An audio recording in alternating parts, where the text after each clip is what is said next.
On the show today, Marcela Widrig. So Marcela has been involved with the conference for a little while, had very good things about her from the 2018 conference. She's an embodied facilitator of trauma, background in the Grinberg method, embodied flow, all kinds of other things we're going to talk about, no doubt. Marcela, you're super welcome. Thank you, Mark. I'm happy to be here. Where are you in the world today? Los Angeles. LA, and is that your home? Now it is, yeah. You know, I moved back to the States from Bali kind of officially at the beginning of the year. So okay, all right. I'm curious about that, but let's start with a little bit about your history. How did you get interested in the body, embodiment, trauma, and all this stuff you're involved with now? Wow, you know, kind of by chance, really, effectively by chance, right? I say that. My dearest friend at the time in Barcelona, I was living there, was doing this bodywork thing, and it was the most remote thing from my awareness at that time. And this was back in the 90s. So you can imagine, mid 90s. And I was her guinea pig. So every Friday she needed a body to practice on. And I would tromp over in an exhausted state from having held back my rage and my shame and my humiliation. I need to talk about there, I think, Marcela. You know, and I would show up on her table, and initially I would just fall sound asleep. I was really like the least attentive client ever. And then I went to a workshop, really basic, it was a 3-day workshop, but actually nothing with the Grinberg method at the time was basic. That's a very intense methodology. And I remember the distinct moment where some learned behavior of mine all of a sudden became separate from me.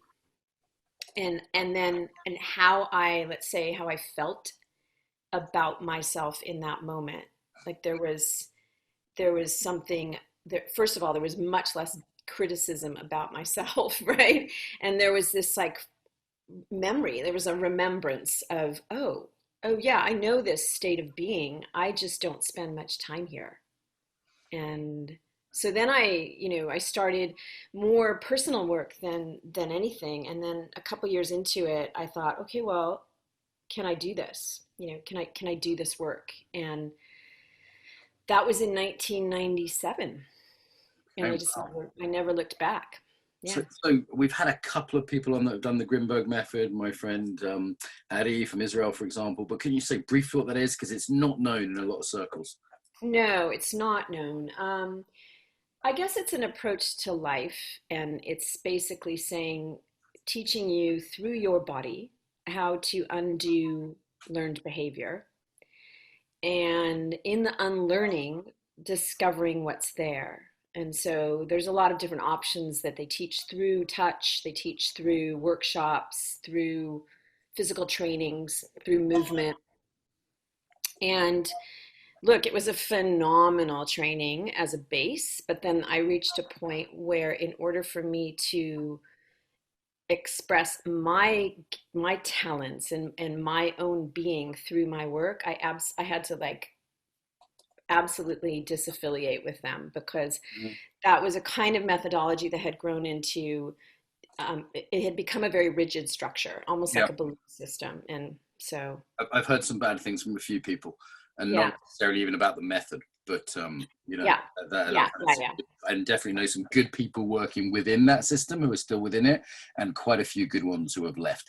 And by the sounds of things, you know, if I hear something from 1 or 2 people, I think it's gossip. But when I hear it from 5 or 10 who I respect and trust, who are very different people, I go, okay, so something's up. So maybe that's enough to say there. What else was a major influence on you in terms of sort of other systems, other things, other practices?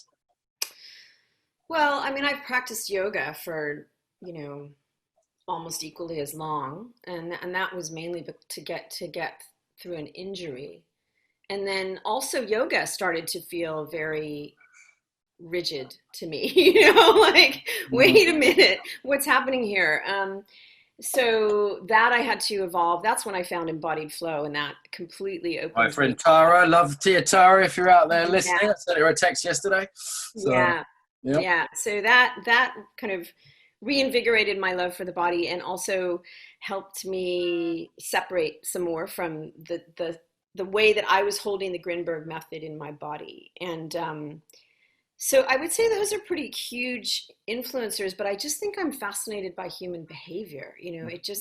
I never stop being fascinated by humans' capacity to learn. Nice. And, Nice. yeah. Okay. And, what about right now? Is there something you're particularly interested in right now? Learning edge, something that's really just juicy for you now? I've been doing this, a couple of things on this, the like private learning.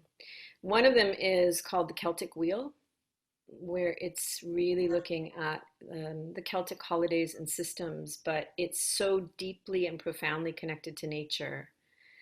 And so, and the way that our system and our talents and our creativity and like the cycles that we are actually humanly supposed to be living by and through and with, right? Like in order to start something new, to allow death to happen and to trust this dark space that you might enter into of unknown. And so it just really, initially I thought, well, I'm not Irish and that feels a little bit remote to me, but the topics they resonate deeply, and they're informing my approach to teaching and also just to processing what the hell is going on right now in this world of COVID, right? Listen, I'm Irish, so I can give you a cultural appropriation kind of pass here, Marcela, no problem. So is it kind of seasonal? Is it like a kind of pagan seasonal kind of thing? What's the crack? Tell me a bit more. There's the equinox that it follows, but there are there's Samhain that starts in October, and then it moves on into Bealtaine, into Imbolc, into now we're in Lugnasa, and so I'm pronouncing those, I'm sure, very incorrectly, but so it's just a rhythm, and it is a rhythm that makes a lot of sense, and it's a rhythm that you can apply to your year. It's a rhythm you can apply to your day. If I look at it, like in this COVID period, I had to let a lot of things die. And if I hadn't learned to really go through that, let's say, death process, something new couldn't happen. And I would, I'd be sucked into the mire of this period. But the other thing that I'm doing right now is, I'm sure you know this about the Rooted group that Corinne Bell has started, and I got involved in the somatic abolition group that's been Let's created. talk about those groups. So Corinne Bell, obviously, of the Trauma Conference we've had on the show, and a lot of love and respect. So you want to tell us what's going on? Well, obviously with this cultural reckoning that's pretty forceful here in the States, depending on, forceful in both directions. And so that just pulled me in a moment, and I can't really tell you why, but it was like somebody flipped on a light switch, and all of a sudden I went, what have I been doing up until now with my white body? What have I been doing, and how have I been looking at the world? And suddenly everything that I knew felt I began to question it, and it's something I haven't deeply embodied yet, and I'm still kind of stripping the layers away, but it does feel like it is going to deeply inform my work. But right now it's just informing me personally. Okay, that's a hell of a way you put it, a cultural reckoning. I've never heard anyone put it that way before. It makes sense to me. Yeah. I mean, it's hard to summarize that in a phrase, but I'm hoping that the reckoning really happens, because we're at the very beginning. That's a bit close to revenge, though, for my liking. When I hear the word reckoning, that normally means a bill to be paid. I mean, that's literally in German, the reckoning. It's Dutch, I think. The reckoning means like a bill, Sounds like there's a bill to be paid, or a revenge to be had, or at least a price to be paid for the sins of the father, kind of thing. Yeah, I guess I don't really look at it that way, but maybe that's because I didn't have the right language. But I look at it more as just a really profound shakeup. And in that shakeup, a lot of what you just said could happen, right? It could. I mean, there's a lot to make amends for. But also the one thing that I'm very conscious of is, how does shame fit into this structure? Yeah. Shame's one of your things, isn't it? And I definitely hear people in this area either shaming people or reacting out of a sort of anger, like refusal. Like for example, I refuse to be ashamed of something that I haven't done. Absolutely refuse. I refuse to pay the bill too. I absolutely refuse. So it's like, why, this, and people really respond out of a defensiveness around attempted shaming as well. So you're the shame expert, Marcela. So when I shut up and let you talk about this. Look, I mean, there's toxic shame, there's healthy shame. What's the difference? What's the difference? Well, toxic shame is what you just described. Somebody feels they feel that they're being made to feel bad about themselves. Mm-hmm. They're being accused of something, let's say. Yeah. And so they react. And they react usually in a way that has to kind of right the power game that's happening. Whereas if I receive something and I'm curious about it, and I look at healthy shame as a flow that in my body that doesn't tell me I'm doing right or wrong. It reminds me that I'm human. It reminds me not to humiliate another person or to diminish another person. There's no defensiveness in that state of being. Mm-hmm, mm-hmm. I don't have to diminish myself. This is the other thing that I think is happening, right? In the States, I saw some things happening around this with shame that all of a sudden, white people were saying, I'm so ashamed to be white. And I think, well, that's not the point. And healthy. And then this kind of contrition, like this unnatural deferral or to others suddenly, that's not the point either. Shame is to make us more healthy. Flow of shame will make us more human and stand really clearly in who we are. So healthy shame, isn't that acknowledging that I have done something which goes against my own values? Would you describe that as a healthy shame? Like the feeling that comes when I say, you know what? I've been doing this thing which doesn't match my values, as opposed to feeling ashamed for past generations or for something I didn't actually have responsibility for. Surely healthy shame is when I say, wow, I did this and that's not cool. Well, then you have to look at the whole, what you've carried down in your legacy as a human, because you could have the shame of your ancestors. Like in something that my Irish granddad did that, he killed people in World War II, and now I feel bad about it, even though it wasn't. It's not that you feel bad about it. It's that something is retained in your body and is playing itself out today, right? So it might get triggered in very, very unrelated situations, but it's still something that if it stays stuck in place, that conflict, that like push pull that separates us from each other is still going to be happening. So I'm not so busy about checking off the boxes of, oh yes, my ancestors did A, B, C, and D. I come to my body and I think, how does that resonate in my body? And is there anything in me that is contracting and shrinking and, wanting to shy away? Okay, well then that's a place that I can go look at. So I don't care about,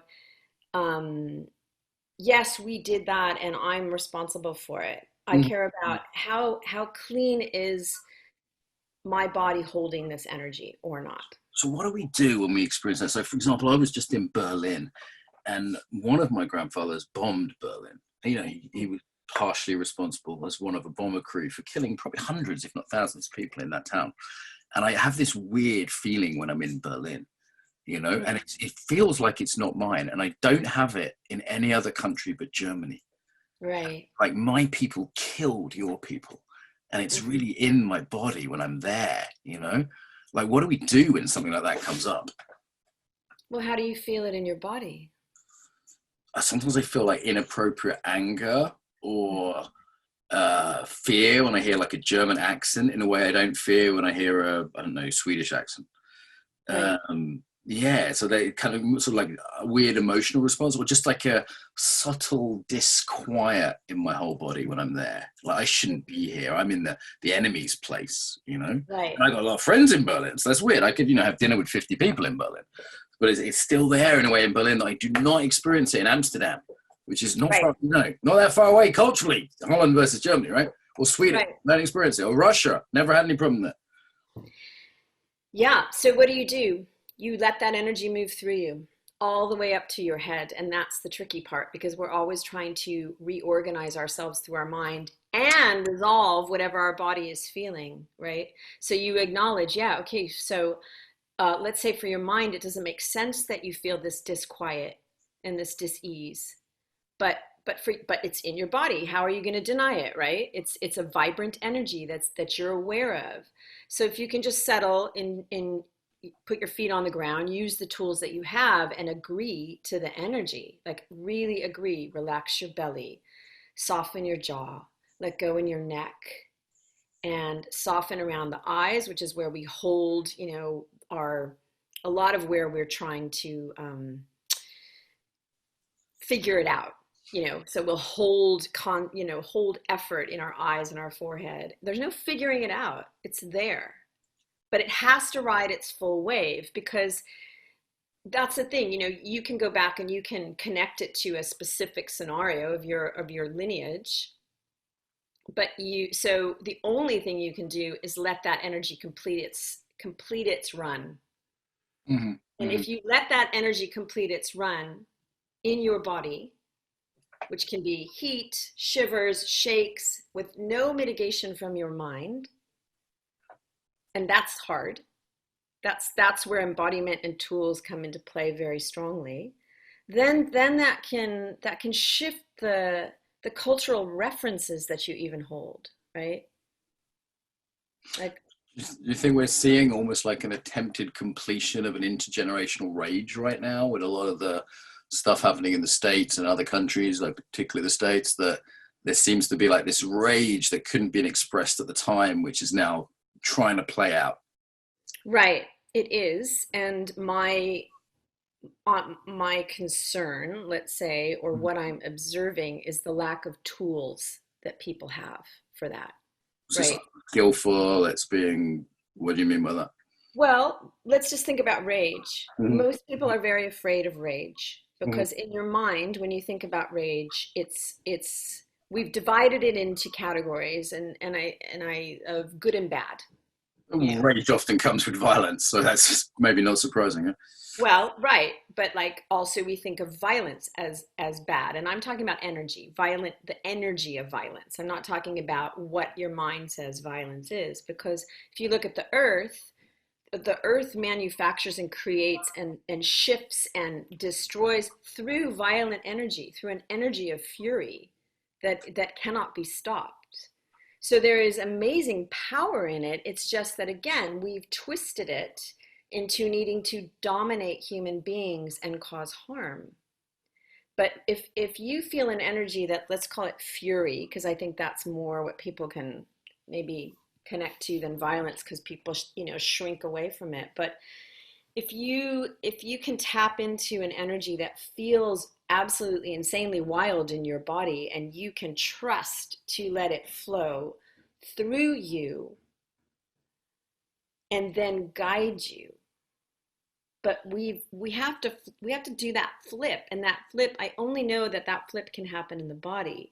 So when I get back to the rage that I see happening around me, I think a lot of it's very toxic.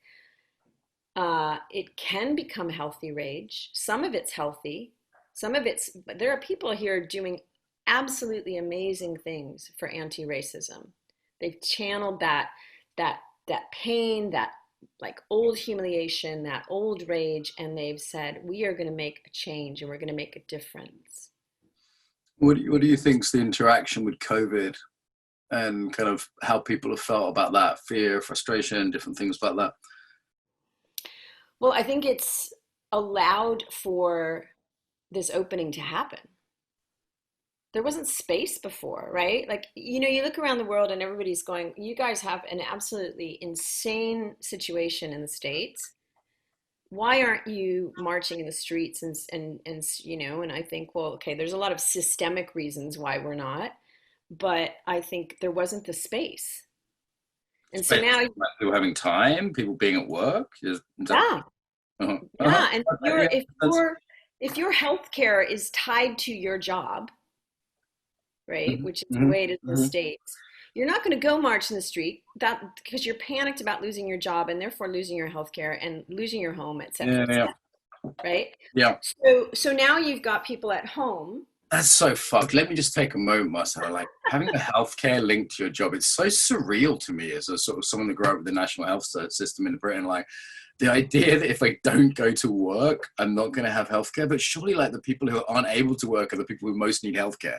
Like that, it's just fucking mental. And I just want to state, because I know half our audience are American. It's like, you do get you're doing something surreal and weird in America with this. Like no European country would dream of having a system like that. So, but wait a minute, Mark.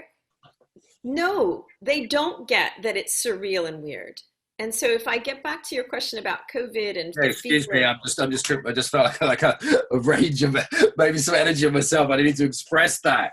I remember falling off a scooter in America and thinking, oh God, I hope I haven't hurt myself. I can't afford the bills, And I thought, how safe could you feel living with that in the background? Not in COVID, just in any old times. You don't feel safe. And so this is why, so many Americans have built this construct of safety, that as long as I, have these things, and as long as I work excessively in this, at my job, I'm safe. Mm-hmm. So now what I see with COVID is that there are a lot of people who don't know how to cope.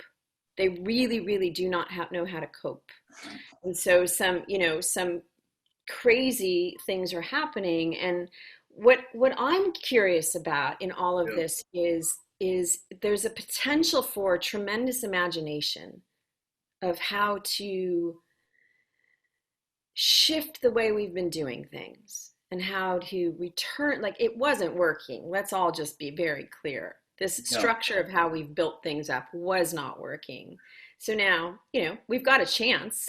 This is pretty optimistic. I mean, that in itself is culturally very American, but it's like America's at its worst right now. It's not at its best.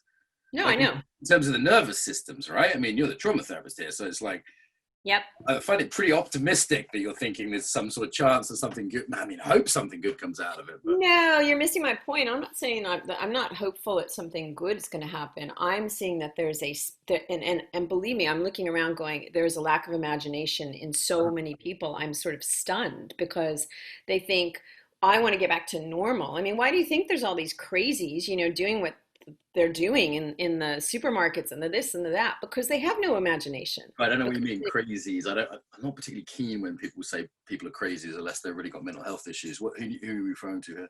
The crazy behavior, I should say, of people in these toilet roll or yeah, going into shops, and there's videos of people spitting on others because they don't want to wear their mask. And there's this big sort of mask thing in the US, isn't there? We don't quite have it to the same degree here. I mean, people make their own choices here, and some do. And for example, in the street where I live, about 50% wear masks and 50% don't. But no one's really like fighting about it. It's considered a choice. It seems like it's become almost a division there, like politically. That's the unhealthy fear and rage that people don't know what to do with, right? They're terrified, and so through that terror, they have to find some sort of enemy to attack. As opposed to learning, I'm terrified. Yeah. And I'm going to let myself feel this wild force of terror. Yeah. Move through me and guide me in the way that the body, as an animal body, knows how to choose and stay safe and make the right, take the right direction. But instead, we want solutions from the mind. Yeah, and it definitely seems like there's a lot of sort of inappropriate rage from different directions. I see that across the board politically.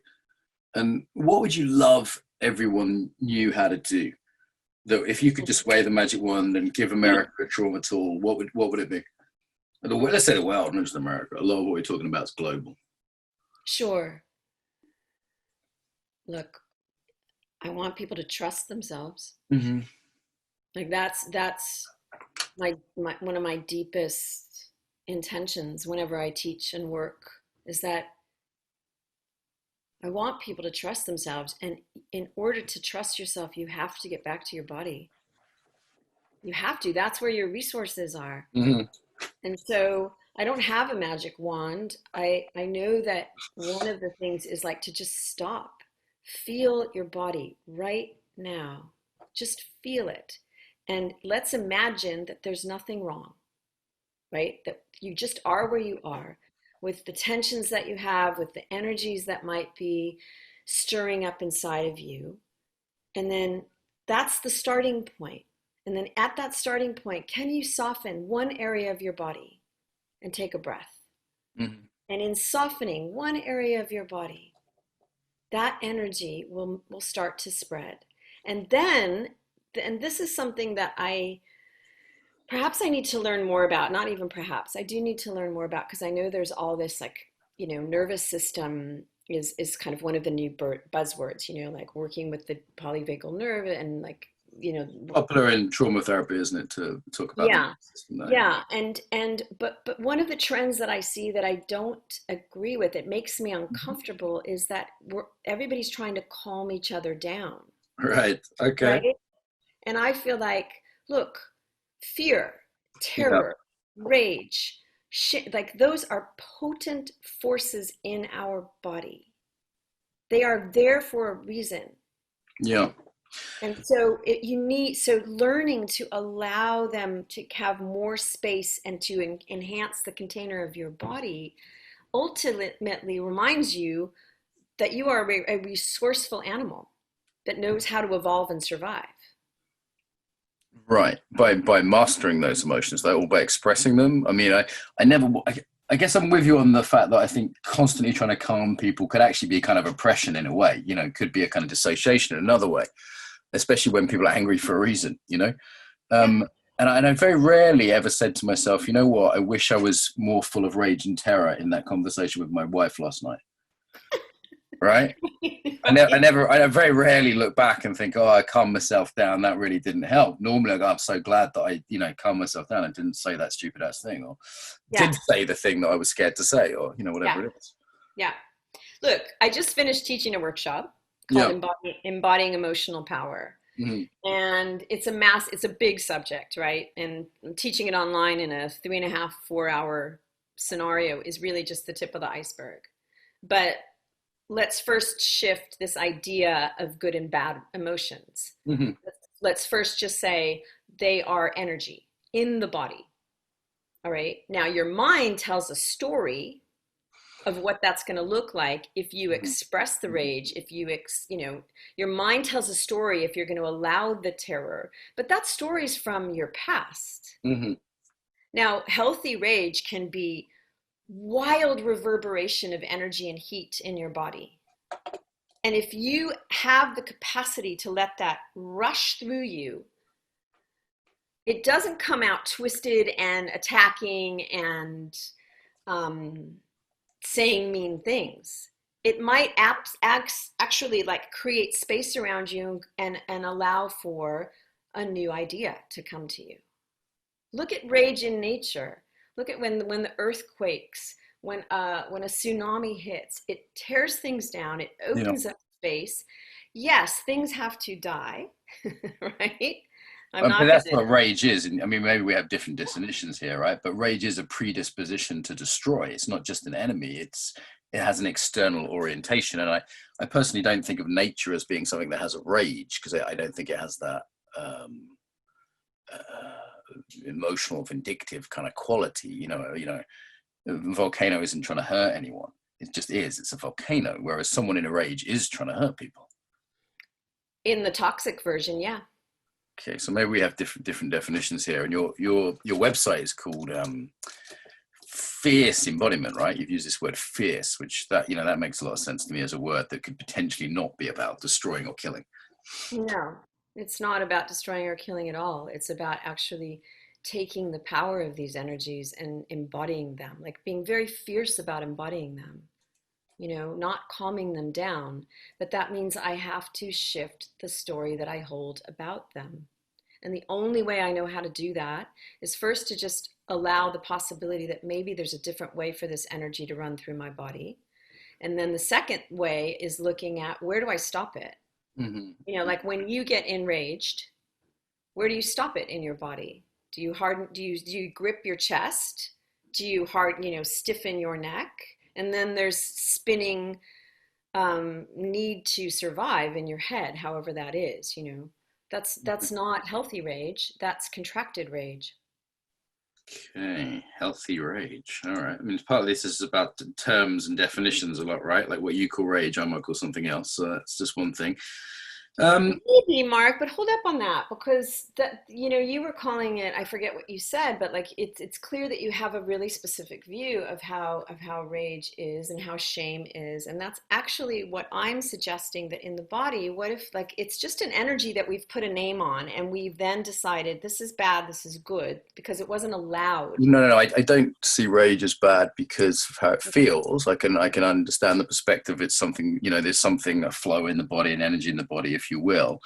I see it as undesirable because it leads to violence. It can, but it doesn't have to. And I'm not sure I want to practice that. When I've had really healthy rage flow through my body in a bodywork session or in my own practice, right? I don't have any need to attack anybody. I feel immense clarity. My muscles get really strong. There's a really dropped in presence.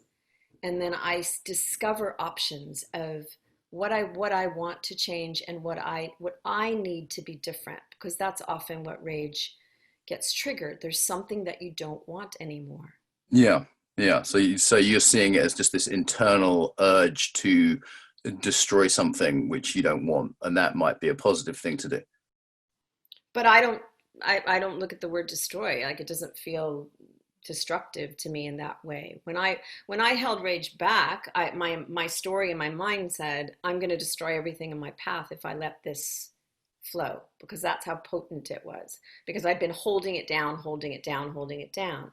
When I finally, in a very safe scenario, learned, whoa, okay, that's like a massive tingling and heat down to my neck, right? Like the whole embodied experience. First of all, whatever I was fighting against lost its power.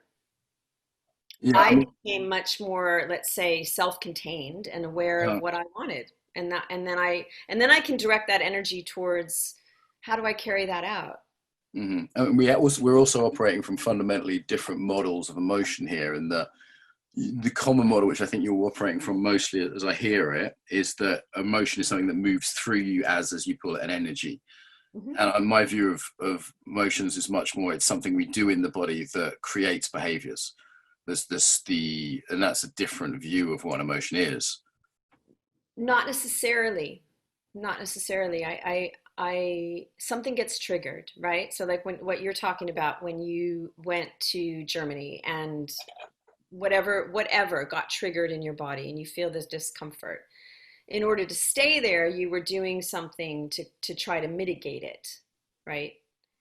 Maybe not strongly, but something to try to mitigate it. Let's just say, like, to tone it down a little bit. Because I what I was feeling and doing in my body was something which would have led to inappropriately unkind behaviors to the people I was with, and that didn't feel okay. Of course it doesn't feel okay. So in a practice, I would take that scenario, if it gets triggered a lot, and I would see, well, what is that? How do I get to that point in my body of wanting to be unkind? Right? Because that's the way you are wrapping yourself around that energy. Okay, I feel like we're a bit of a loggerheads with this, and I'm kind of bored of it, if I'm honest. Can I? There's a question here that I'm not bored of, though, which was jumping out at me that you sent me ahead of time. You talk about red flags in the embodiment world. So calming, overemphasis on calming. And I am actually with you on this one. I do see that as a red flag. Is there any others that you were thinking of when you wrote me that? Because I thought it was like, oh, that's interesting. Well, look, I think that there's a lot of terms that people throw out right away instead of learning. They can't stand that, like everything's embodiment. It's the kind of thing of that there's a good embodiment and there's a bad embodiment. Kind of like how yogis do that, I'm a good yogi, I'm a bad yogi. I'm being really yogic right now. I'm being really embodied right now. This is my embodiment voice, my yoga voice, that kind of thing. Is that what you mean, Marcela? I don't know. It turns into like a list of things that you've done. Have you meditated? Have you this? Have you that? Like I'm like good or bad. There's always this measurement of CV. And I just look at, like, we embody all the time. We embody all the time. Consciously or unconsciously, though, right? Yeah. There's awareness or there's a lack of awareness. There's movement or there's a lack of movement. There's stuckness or there's flow. Right? Sure. So that concerns me when people are all of a sudden starting to strive to be good embodiers. Like I'm not a good embodiment person if I'm not aware my whole time, or I'm holding my breath at all, or anything like that. Yeah. I mean, so that trend, I think, limits our curiosity. Okay, nice. Any other red flags out there? Well, kind of what, the subject you're bored of, really. Like this good emotion, bad emotion thing is something that I think is limiting our learning. Okay.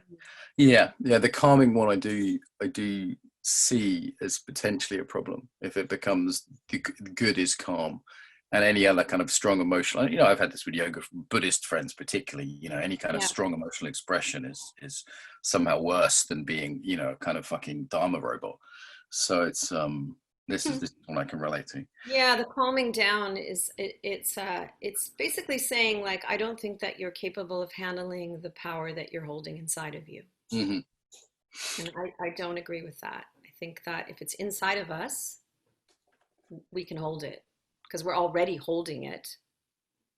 Right? Yeah, and again, that's I would say this is the difference, if you're willing to go there, between my model and yours, is that I'm not saying one is right, is that you're talking about holding something like an energy within the body, and I'm saying the body is itself creating that thing. So it's not so much that it's like a thing flowing through us that we have to then, whatever. It's a different view of what emotion is. Yeah. Potentially. I don't think so, but you're bored with the subject, so we can move on. Fair enough. What does the future hold for you? Where are you going with all this? Like, do you have a vision for, like, not talking about red flags now, but the opposite? Like, is there a vision for how you'd love to see the embodiment world to be, or like what you'd like to bring to that? Look, I'm super thrilled that more and more people are realizing that the body is a way towards transformation. Like that is wonderful for me, right? So great, like, come on board. However, in whatever form you long to become more yourself, right? So I think what I'm still evolving this whole subject of shame. To me, Mark, and you will disagree because I think we had this in the first conversation, that you're like, I don't feel shame. And so, but I think it is one of the deeper wounds of our bodies.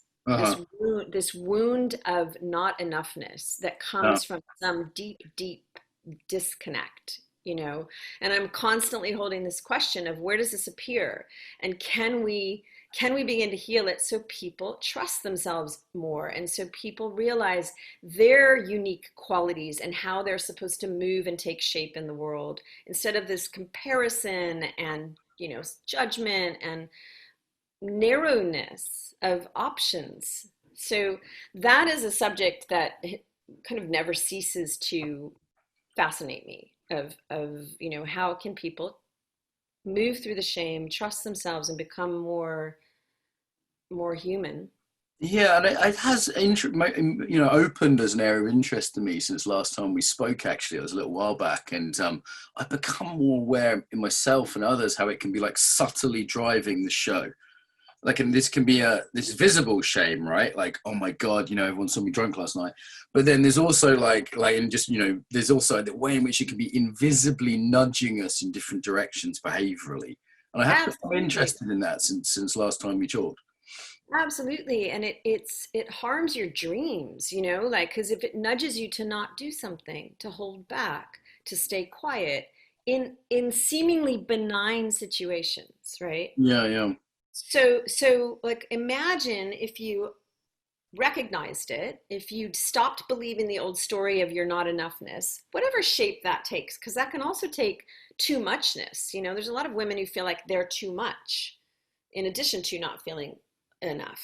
Now, I said women because that is the area that I predominantly. It does seem quite gendered. I hear way more often in my female students those two issues that you just said. Do you think men don't talk about it, or we don't admit it, or do you think it's just less there? Are we less conditioned by society? Like not feeling enough? I find it hard to relate to sometimes, if I'm honest. I would say that it's almost all of the above of what you said, Mm. minus that it's not there. You know, Hmm. I think that a lot of the competitive drive that men have can be An the overcompensation for yeah, not feeling enough underneath it. source of that can very much be some sort of, let's call it, like, you may not relate to it as not enoughness, but there's a feeling of like of a space or a hunger that can't be filled. Yeah, men are ambitious in that way, right? Like in terms of like, we build crazy things like the Embodiment Conference, right? Like big, crazy ass things. And it's like, I wonder how much that in myself and others I meet is just like a healthy desire to contribute, and how much is driven by some, almost everyone I know who's been famous, for example. I've met quite a few famous people now. And most people in the embodiment world are sort of micro fame, the kind of big wig trauma teachers and what have you. I wonder how many of us, and I say us because I'm in this industry, are driven by some sense of sort of compensation or not enoughness. It's a kind of an uncomfortable conversation, but I wonder how many people who have achieved great things didn't have a piece of that. I think that culturally, because it's out there and it's visible and people know about it, social media and this and that, it takes on a different life than if all of that weren't there and you were just staying true to yourself and building what you desire to build, creating what you desire to create, like a wild forest or a garden or something, something that starts from a seed, begins to grow, but there's no over efforting to make it famous and big and seen, and know that you stay really true to your core values and how those guide you. So Certainly you're less pushed around by the winds of validation. I really feel sorry for people that are growing up as teachers with this, the constant validation from little likes and little clicks. And, I noticed in myself the feeling of enough. Like it was like the conference got to a size the other day where I just went, you know what, that actually feels like enough. And it's almost like that's a lost feeling. And if it gets bigger, fine, it grows organically, fine. But it was just like, that'll do. Rather than there's always more people that could look at your YouTube channel or like your Instagram. There's always more, right? And I feel like this is kind of a risk in the modern world of what is enough. look, I've taught workshops that have been full, and I've taught workshops that have had, 4 or 5 people, right? And that fear of doing something wrong and not making it happen, that shame that it's not happening and that people don't want me, absolutely comes into play, and I work my way through it. And in the end, that time that lasts is much, much less because I catch it at a very early stage. And I'm determined to actually really truly heal that so that I don't invest any energy on worrying about that. Because in the end, when I get on in a course or a class or a workshop, when I'm teaching what I'm teaching, which I am absolutely passionate about, I could care if it's one person or 20, and that's my max. Like, I don't, expand it beyond that. It doesn't matter because I'm in my groove, staying true to what I want to teach, and I'm teaching Yeah, it. yeah, yeah. Right?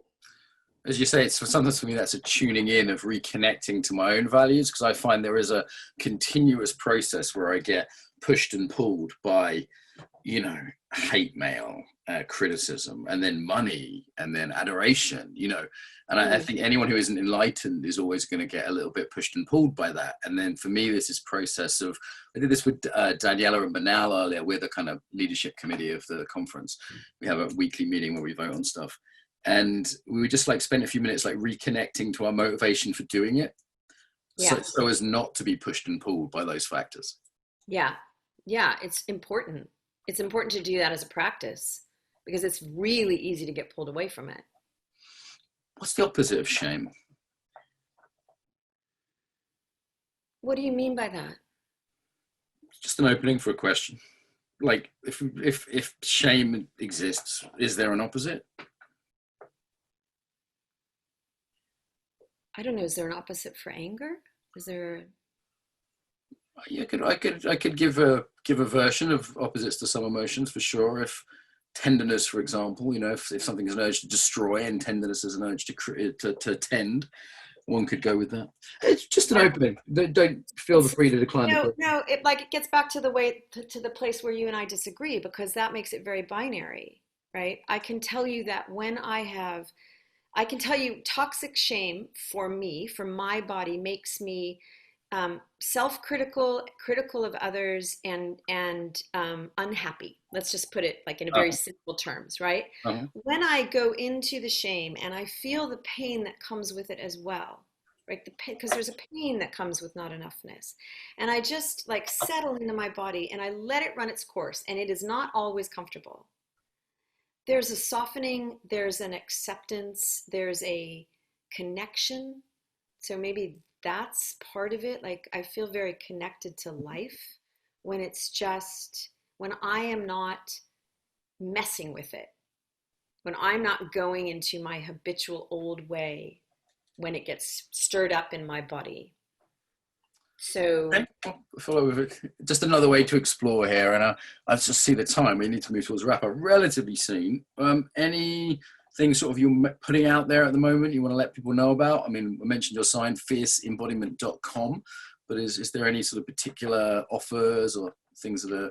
yeah, I mean, since this whole COVID thing started, it kind of rushed me onto the shore of offering online, opportunities. So I'm doing movement classes every week, which have been phenomenal, really fun, gathering, you know, people from just like spanning the globe on different time zones. So I've got different classes that work with different time zones. And then I've been teaching these monthly workshops and about different subjects. So I worked on, one was boundaries, the last one was emotional power. The next one I'm pretty sure is going to be rejection, but I don't know when this is going to Great be. topic. Great. I love working with that. I love working Yeah. with that. Some fun Yeah. games around that. It's such a good subject and it's so insidious. My God. So that's coming up. And then in the background, I'm working on some bigger, projects. I really have wanted for a long time to do the shifting shame work that I do online, make an online course, because it will give me the chance to take more time with topics than in a weekend workshop. But it's still a little ways out, not super far out, but that's being handled. And then I am being strongly encouraged, and I know that this is just a fear spot for me, to create a teacher training. So that is, I'll put that out verbally into the world and see how that Nice. push pulls me forward. Yeah, it's funny. Teacher training does bring things to a different level. I thought I knew my work, and I started doing teacher training. All of a sudden, I had to know it in a different way. I find it very interesting to make that shift. Actually, it forced me into more clarity around certain things. Yeah. Questions Yeah. other people asked that I didn't ask myself. So it was absolutely. And I've been mentoring a couple people who want to learn it. And I said, like, great. I don't have a program right now, but I'll mentor you and let's see where it goes. It's really fascinating. Really, really good. Yeah. Cool. Okay. Well, I've got a funny eye today as well. I've got something in my eye the whole time we've been talking. It's been slightly distracting me, so I haven't been looking at it. So something flew in my eye in the park on the way here. Okay. Anything else to finish here, Marcela? Anything you want to say? Message about the body? Message about shame, rage? Anything at all? I just keep going back to trust. like whatever you feel is not wrong. It just means that something has to work its way through your body. So be curious. If you don't have curiosity with this approach to life, you're just going to be hammering you're going to be flagellating yourself that you're doing something wrong. So I think that curiosity is a massive ingredient in evolving as a human. Marcela, thank you. You're welcome. Thanks for the chance.